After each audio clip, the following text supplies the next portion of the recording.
6 अप्रैल हनुमान जन्मोत्सव। इस दिन रसोई घर में ये 3 सब्जियां अवश्य बनाइए। पहाड़ जैसे कष्ट भी दूर होंगे, विपदाएं दूर होंगी, मुसीबतें दूर होंगी।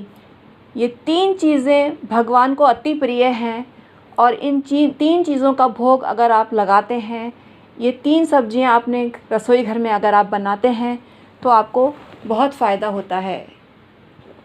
जी हाँ, सब्जी का नाम सुनकर आप चौंक गए होंगे कि भगवान नमकीन भी खाते हैं क्या। मित्रों, 56 भोग का आपने नाम सुना होगा। भगवान की जब विशेष पूजा होती है उसमें 56 भोग की प्रसादी लगाई जाती है और भक्तों में वितरित की जाती है। और इस 56 भोग में कुछ ऐसी सामग्री होती हैं जो नमकीन की श्रेणी में आती हैं। तो आपको अचरज नहीं करना चाहिए, आपको ये 3 सब्जियां बनानी ही पड़ेगी, क्योंकि हनुमत प्रभु का जन्मदिन है। हमारे घर में जब किसी का जन्मदिन होता है तब हम बहुत सारे पकवान बनाते हैं, उसमें विशेष सब्जियों को भी स्थान देते हैं। वही स्थान भगवान हनुमान जी का है। उनका जन्मदिन होने से विशेष महत्व है इस दिन का। तो ज़्यादा भूमिका नहीं बनाती, आपको मूल टॉपिक पर आती हूँ और ये 3 सब्जियाँ कौन सी हैं इनके नाम आपको बताती हूँ। मैं हूँ एस्ट्रोलॉजर और वास्तु कंसल्टेंट डॉक्टर उमाश्री, आपकी रियल हितैषी। ऐसी जानकारी आपको देना चाहती हूँ जो आपको कहीं नहीं मिलती है और हमारे चैनल पर ही मिलती है। हमारे चैनल का नाम है डॉक्टर उमाश्री। अगर आपकी इन सब बातों में रुचि है तो चैनल को अभी की अभी सब्सक्राइब कर लीजिए। यहाँ बात होती है तंत्र मंत्र, ज्योतिष, वास्तु और न्यूमरोलॉजी की, जो आपको लाभान्वित करती हैं। तो आप हमसे परामर्श लेने के लिए डिस्क्रिप्शन में ईमेल आईडी के ज़रिए संपर्क कर सकते हैं। 25 साल का हमें अनुभव है और हमारे इस अनुभव का आपको लाभ उठाना चाहिए। आइए आज का वीडियो शुरू करते हैं। जानकारी पसंद आए तो लाइक शेयर करें और कमेंट सेक्शन में ओम नमः शिवाय और जय माता दी अवश्य प्रेषित करें। पहली सब्जी है काशी फल की सब्जी। काशी फल की सब्जी भगवान राम को विशेष प्रिय है और कई मंदिरों में भोग प्रसाद के रूप में उनको लगाई जाती है।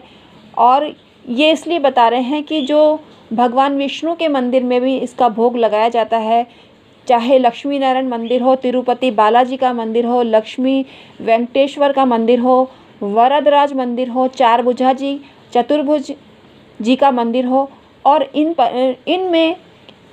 इन मंदिरों में खीर, पायसम, विभिन्न प्रकार के लड्डू, मावा, मेवों से बनने वाले मिष्ठान का भोग लगाया जाता है। और आप चकित रह जाएंगे, दाल, चावल और पूरी मठरी भी उनको लगाई जाती है भोग के रूप में। तो भगवान राम उन्हीं के अवतार हैं, विष्णु भगवान के अवतार हैं और उनको भी इन सब पदार्थों का भोग लगाया जाता है।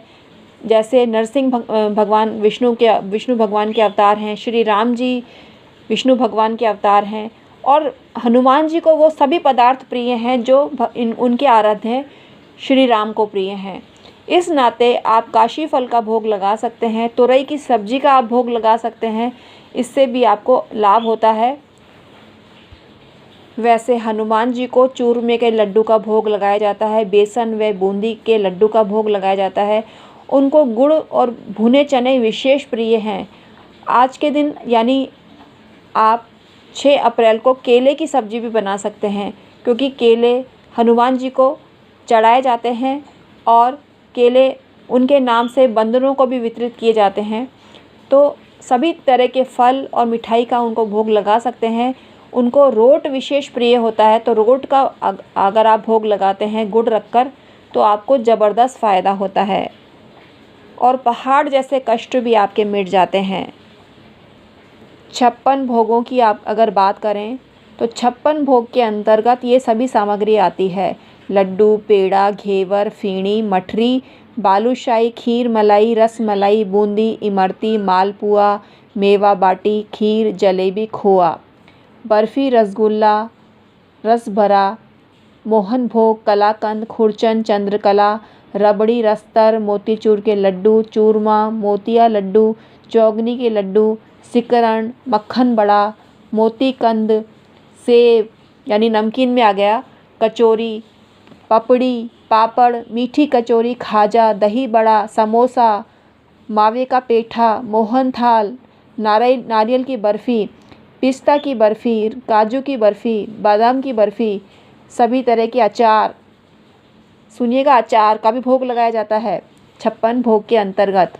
और मूंग, बाजरा, चावल, कड़ी, फुल्का, खिचड़ी, मीठे चावल, मौसमी सब्जियां, कच्ची सब्जियां जैसे भिंडी, काशी फल, फलों में आम, संतरा, चीकू, लीची, मेवों में काजू, किशमिश, बादाम, अंजीर और पान। ये 56 भोग भगवान को लगाए जाते हैं। तो इसमें विशेष सब्जियां होती हैं। अगर आप भिंडी की सब्जी भी बनाते हैं तो भोग लगाते हैं तो आपको फ़ायदा मिलता है। काशी फल का आप भोग लगाते हैं तो आपको फ़ायदा मिलता है। कल गुरुवार का दिन है, काशी फल बनाने से आपको बृहस्पति देव की कृपा भी मिलेगी। और कड़ी का भोग भी आप लगा सकते हैं।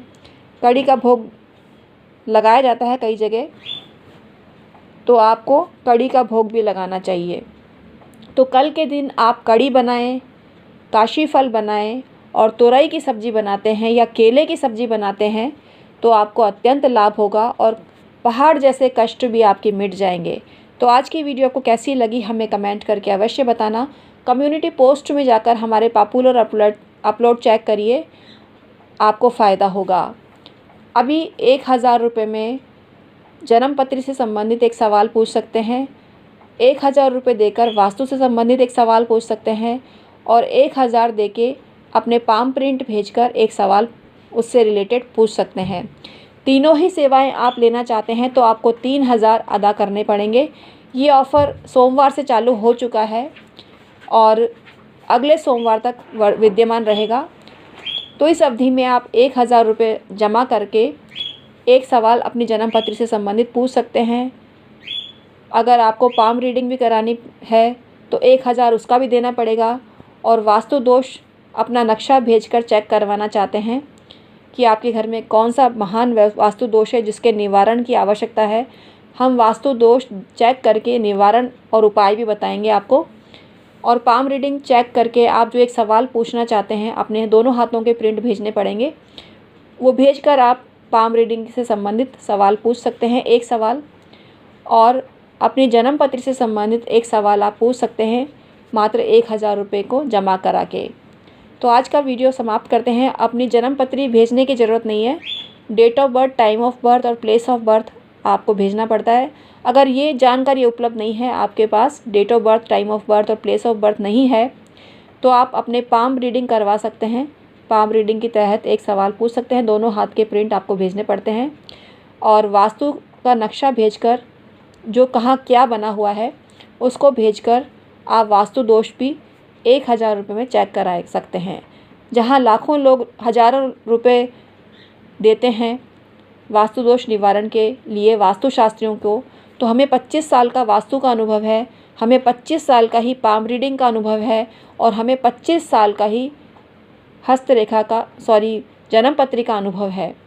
तो आप हमसे परामर्श लेकर अपने जीवन को खुशहाल बना सकते हैं। Thank you so much.